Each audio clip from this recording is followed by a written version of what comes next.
Hello everyone, मेरे YouTube channel Ashutosh Gyansthali पर आपका हार्दिक अभिनंदन है। अब चूंकि सीटेट एग्जामिनेशंस के बहुत कम दिन बचे हुए हैं और बहुत लोगों का डिमांड था कि सीटेट के लिए भी कुछ वीडियो अपलोड्स दिए जाएं, क्योंकि जब मैंने सीटेट को 2 टाइम्स क्वालिफाई किया है तो उसी के रेस्पेक्ट में बहुत सारे लोगों की डिमांड थी कि मैं उनको नोट्स प्रोवाइड करूं। मैंने कैसे पढ़ा, तो पढ़ने के टाइम तो कुछ नोट्स बनाए ही होंगे हमने, तो इस प्रकार से डिमांड सभी लोगों का था। लेकिन एक्चुअली क्या है ना कि मैंने कोई नोट्स पढ़ने के लिए तैयार विशेष नहीं किए थे, है ना। मैंने केवल कुछ कुछ फैक्ट्स को ही लिख करके और कुछ कलेक्शंस मीन्स स्क्रीनशॉट्स लेकर के या किसी बुक का पेज का फोटो कलेक्ट करके बस केवल इम्पोर्टेंट फैक्ट्स को ही पढ़ा था और बहुत ज्यादा नहीं पढ़ा था। और उसका परिणाम यह मिला कि मैंने जितने भी तरीके अपनाए वो सभी इस प्रकार से प्रभावी हुए जिसने मुझे सीटेट को 1 टाइम्स नहीं back to back 2 times qualify करने में मदद किया है। तो चूंकि नोट्स का डिमांड है तो मैंने सोचा कि जब नोट्स को बनाने की प्रक्रिया चलेगी ही तो केवल उसको एक पैसिव मेथड नहीं बल्कि नोट्स तो एक प्रकार से पैसिव मेथड हो जाएगा, है ना। लेकिन जो नोट्स का वीडियो अगर क्रिएट कर दिया जाए तो शायद लोगों को समझने में ज्यादा आसान होगी, क्योंकि देखिए आपका सीटेट जो है ना वो मेन रूप से आपके थॉट्स को चेक करता है, क्योंकि ये एक साइकोलॉजिकल सेंस होता है इस पेपर का। मैक्सिमम ये साइकोलॉजिकल सेंस है, ठीक है ना। मीन्स मनोवैज्ञानिक थॉट्स आपका ये चेक करता है। सबसे बड़ी बात है ना कि इसमें सीडीपी का, है ना, सीडीपी वर्ड बहुत ज्यादा यूज होता है, mean child development and pedagogy, ठीक है। तो चाइल्ड डेवलपमेंट, देखिए जहां पर एक डेवलपमेंट वर्ड यूज किया गया होगा तो सोच सकते हैं कि डेवलपमेंट तो कोई छोटी सी बात है नहीं, है ना। पढ़े होंगे ना कि ग्रोथ एंड डेवलपमेंट में डिफरेंसेस, ठीक है। तो डेवलपमेंट तो बहुत व्यापक शब्द होता है, क्योंकि यह आमतौर पर तो हम लोग बोलते हैं कि जन्म से लेकर मृत्यु पर्यंत, बट डेवलपमेंट जो होता है वो जन्म से पूर्व ही प्रारंभ हो जाता है ना। तो इसके बारे में मैं कुछ विशेष चर्चा नहीं करना चाहूंगा, क्योंकि एट प्रेजेंट टाइम मैं किसी बीएड एग्जामिनेशंस के लिए, है ना, वो लेक्चर क्रिएट करूं वैसा करने से लाभ थोड़ी नहीं मिलेगा। इतना सारा बीएड में कंटेंट पड़ा हुआ है कि अगर उसके ऊपर हम लोग केवल बोलना शुरू करें ना, कोई भी आदमी अगर बोलना शुरू करे तो अथाह हो जाएगा उसके लिए। लेकिन सीटेट को क्रैक करने की जो स्ट्रेटेजी होनी चाहिए उसमें केवल आप इम्पोर्टेंट फैक्ट्स पे ही फोकस कीजिए। तो मैं उन्हीं इम्पोर्टेंट फैक्ट्स को आप लोगों के सामने बस लाने का प्रयास कर रहा हूं। ये मैं नहीं कह सकता कि मेरे स्ट्रेटेजी से आपको सक्सेस मिलेगा ही मिलेगा, है ना, ये बिल्कुल भी जरूरी नहीं है। लेकिन उसके बावजूद भी बस मेरे कुछ प्रयास है। हो सकता है कि माइंड मेकअप की सबसे इम्पोर्टेंट है ना, समझना पड़ेगा, अंडरस्टैंडिंग बढ़ाना पड़ेगा हमें। अगर हमारा अंडरस्टैंडिंग बेस्ट हो गया ना तो फिर सीटेट क्रैक करना हमारे लिए बहुत दूर नहीं होता। वो सिंपल सा 90 मार्क्स लाना है तो, है ना, 60 मार्क्स आप गलत करो ना कोई फर्क नहीं पड़ता, 90 बस सही कर लो, एग्जाम क्वालिफाई है। बट कुछ अच्छे मार्क्स भी आए, ऐसा भी बहुत लोगों का एक्सपेक्टेशंस होता है। तो देखिए मैं सबसे पहले जो है, क्योंकि मैंने इंट्रोडक्शन में LSRW की बात करी थी, जो 4 स्किल्स होते हैं, है ना, सुनने वाला, बोलने वाला, पढ़ने वाला और लिखने वाला, जो कौशल है ना। अब चूंकि उसमें क्या हो सकता है ना कि समस्या आ सकती है ना। तो देखिए हम जस्ट बता चुके हैं कि यदि आपका रीडिंग स्किल खराब है ना, तो फिर सीटेट में एक समस्या उत्पन्न होगी आपके लिए, ठीक है ना। तो यहां से एक समस्या वाला वर्ड यूज हो रहा ना, तो समस्या वाला वर्ड को ही हम थोड़ा सा एक्सटेंड करते हुए सबसे पहला जो कंटेंट सीटेट के लिए आप लोगों के सामने प्रस्तुत करना चाहेंगे, वो सब चूंकि जो सीटेट वाला कंटेंट होगा उसको हम पहले से लिख करके फिर उसका हम एक्सप्लेनेशन देंगे, ठीक है ना। और बीच में जो भी बातें मैं बता रहा हूं उनको ध्यान से सुनिएगा, क्योंकि आपका सोचने का जो तरीका है ना, थिंकिंग एबिलिटीज बोलिए या थिंकिंग स्ट्रेटजीज बोलिए, वो आपका बहुत गुड होना चाहिए। देखिए हमारे सामने में जो है वो सबसे पहला जो कंटेंट है इम्पोर्टेंट, मैंने इसको इसीलिए इम्पोर्टेंट माना है क्योंकि ये एक ऐसा सेक्शन है जो कि पूरे सीटेट के पेपर में किसी भी सेक्शन में ये क्वेश्चन रह सकता है, किसी भी सेक्शन में ये ले जाकर के आपको डाल सकता है। इसमें कोई बंधन नहीं है, ऐसा नहीं कर सकते हैं कि आप लैंग्वेज 1 में होगा, लैंग्वेज 2 में होगा, सीडीपी में होगा, ईवीएस में होगा या मैथमेटिक्स में होगा, ठीक है ना। या फिर जो आपका पेपर 2 वाला पेपर होता है उसमें भी 4 सेक्शंस होते हैं, सीडीपी होता है, मैथ एंड साइंस एक ही साथ, मान लीजिए 60 क्वेश्चन वाला, फिर लैंग्वेज 1 एंड लैंग्वेज 2, कहीं भी डाल सकता है इसको, ठीक है। तो सबसे पहले देखिए टॉपिक का नाम क्या है हमारा, अधिगम अक्षमता, ठीक है ना। अधिगम अक्षमता मतलब क्या होता है ना कि जो बच्चा कुछ सीखना चाह रहा है ना उसमें समस्या का आना, है ना। तो इसमें हम बहुत डिटेल में नहीं जाना चाहेंगे, क्योंकि डिटेल में जाने का मतलब हो गया फिर बीएड के लिए हेल्प करना, नहीं, हमको उतना डिटेल नहीं जानना है, ठीक है। कम समय है, फैक्ट्स के ऊपर केवल फोकस कीजिए, है ना। अधिगम अक्षमता यानी कि लर्निंग डिसएबिलिटीज, है ना, एबिलिटीज एंड डिसएबिलिटीज, है ना। ये तो फोकस वर्ड का इमोशन तो समझ में आ ही रहा होगा पूरी तरह से, संभवतः, है ना। तो उसी के ऊपर हमारा सबसे पहला कुछ 3 फैक्ट्स दिए हुए हैं।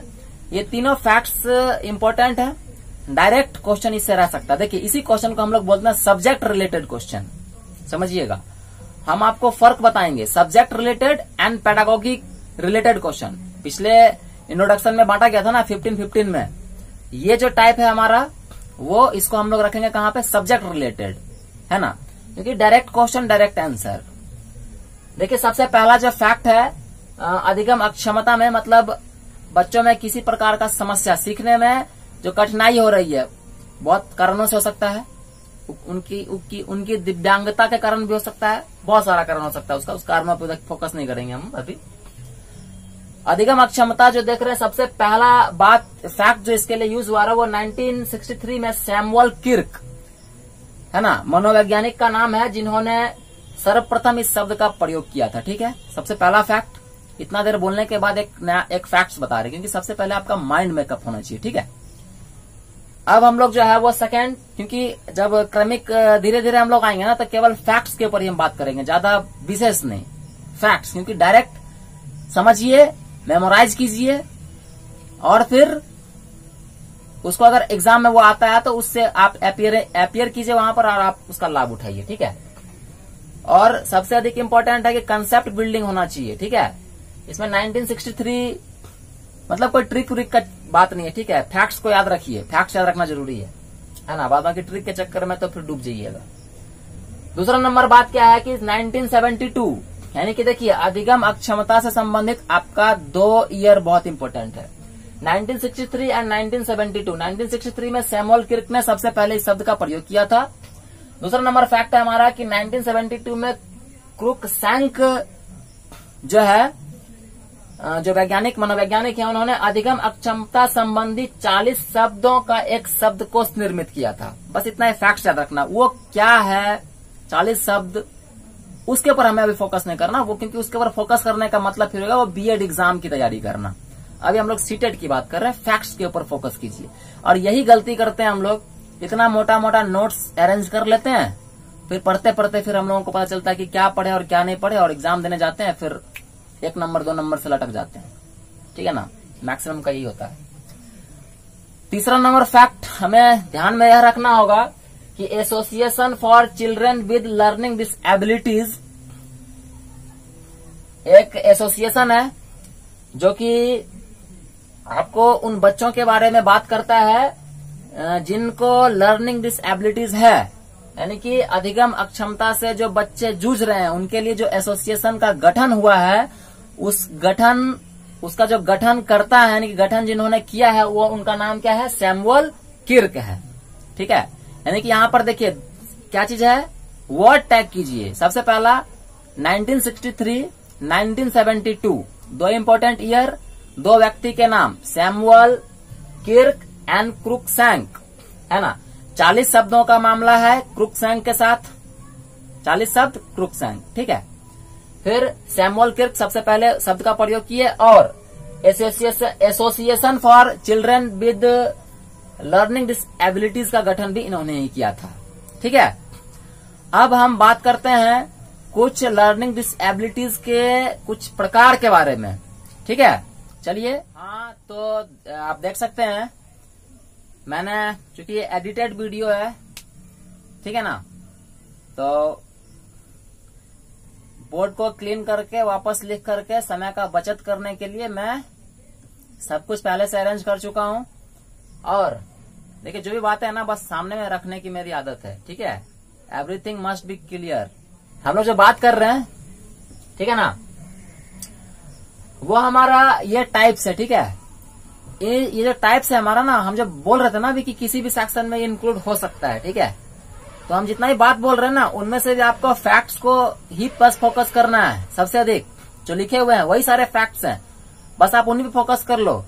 थोड़ा बहुत मैं जो बोल रहा हूँ उसको आप सुन लो, बस इनफ है आपके लिए। ठीक है, देखिए सबसे पहला जो हमारा डिसएबिलिटीज का टाइप्स है, वैसे जो इम्पोर्टेंट्स है हमारे, बस मैंने उन्हीं को आपके सामने प्रस्तुत किया है और यूजफुल है।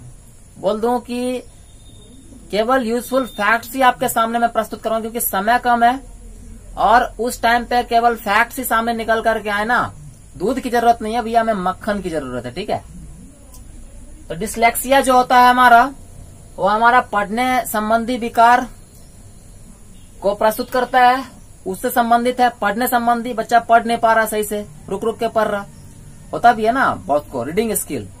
ठीक है, डिस्ग्राफिया जो होता है वो हमारा लेखन संबंधी विकार होता है। बच्चा लिखने में अक्षम है, बहुत सारे कारण हो सकते हैं उसको, पेन को पकड़ने में, मतलब समथिंग अगर ऑर्गन का प्रॉब्लम है या फिर किसी भी तरह से वो उस समस्या से ग्रसित है, लिख नहीं पा रहा है ना। इससे बहुत सारा बच्चा होता है ना कि बोले और लिख नहीं पाता। आप अगर बीएड कर रहे होंगे तो गौर किया होंगे कि कुछ बच्चे लिखते लिखते पिछड़ जाते हैं, या फिर कभी कभी हमारे साथ भी ऐसा होता है कि हम लोग अक्षम हो जाते हैं, लेकिन ऐसा नहीं है कि हम लोग अक्षम होते हैं उस वक्त, वो दूसरी बातें होती है। ठीक है, लेकिन बस उधर उतना बोले ना, देखिए ज्यादा अगर डिटेल कीजिएगा ना तो फिर बीएड में पहुंच जाइएगा, फिर सीटेट से बाहर निकल करके एक ऐसा दुनिया में पहुंच जाइएगा जहां पर पता ही नहीं चलेगा क्या पढ़ना और क्या नहीं पढ़ना। ठीक है, बस फोकस कीजिए। बिल्कुल यही तो प्रॉब्लम है हमारा, हम लोग क्या क्या से क्या नहीं पढ़ लेते हैं और सीटेट एक नंबर से डिस्क्वालीफाई हो जाता है। डिस्ग्राफिया हमारा लेखन संबंधी विकार है। डिसकैलकुलिया, कैलकुलिया लिखा हुआ मीन्स कैलकुलेटर रिलेटेड शब्द है। यह गणितीय कौशल संबंधी अगर किसी का विकार है, गणित से रिलेटेड अगर कुछ कौशल जो होते हैं उनमें अगर उनको समस्या आ रही है, उन समस्याओं से अगर वो ग्रसित है तो वो हमारा डिसकैलकुलिया होता है।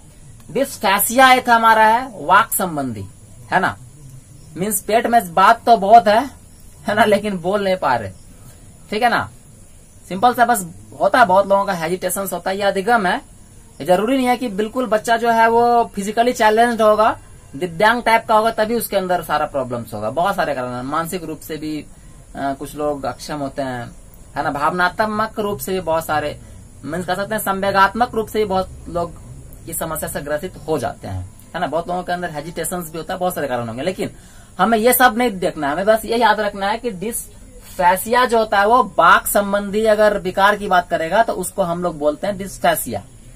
ठीक है, अगला है हमारा डिस्प्रैक्सिया, जो लेखन एंड चित्रांकन एक साथ, चित्रांकित बहुत सारे लोग जो होता है बायोलॉजी वाला जो फिगर होता है ना, वो कुछ लोग बना लेते हैं और कुछ लोग नहीं बना पाते हैं।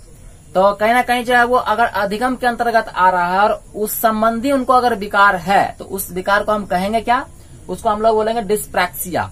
ठीक है ना, और लास्ट में जो है हमारा वो है डिसऑर्थोग्राफिया, जो कि हमारा वर्तनी संबंधी विकार होता है।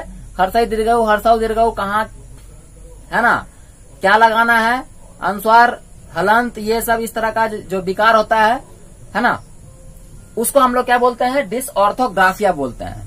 ठीक है, तो देखिए कुल मिलाकर के अब हम इधर उधर जो भी बात बोल दिया होंगे उसको फोकस मत कीजिए, बार बार बोल रहे, बस ये वाला। ठीक है ना, कहीं से भी पढ़ सकते हैं आप, यूट्यूब पे बहुत सारे अपलोड्स दिए गए होंगे, बट मेरे अपलोड्स में केवल इंपॉर्टेंट फैक्ट्स ही निकल करके आएंगे, क्योंकि भैया मैंने इनको निर्मित नहीं किया है ना, मैंने भी पहले पढ़ा है ना, पढ़ करके सीटेट क्वालिफाई किया। अब उन्हीं सब चीजों को बस आपके सामने लाऊंगा जो मैंने खुद के लिए पढ़ा था, जिससे मेरा फायदा हुआ, बस हम वही आपके सामने लेकर के आएंगे। ओनली मक्खन, दूध की कोई बात नहीं होगी यहाँ पे। ठीक है, तो थैंक्स फॉर वॉचिंग। यहाँ तक अगर आप लोगों ने देखा तो आपका बहुत बहुत धन्यवाद। वीडियो अच्छा लगे, चैनल पसंद हो, सब्सक्राइब कीजिए, बेल आइकन पे ऑल प्रेस कीजिए ताकि आपको नोटिफिकेशन तुरंत मिलता रहे, है ना।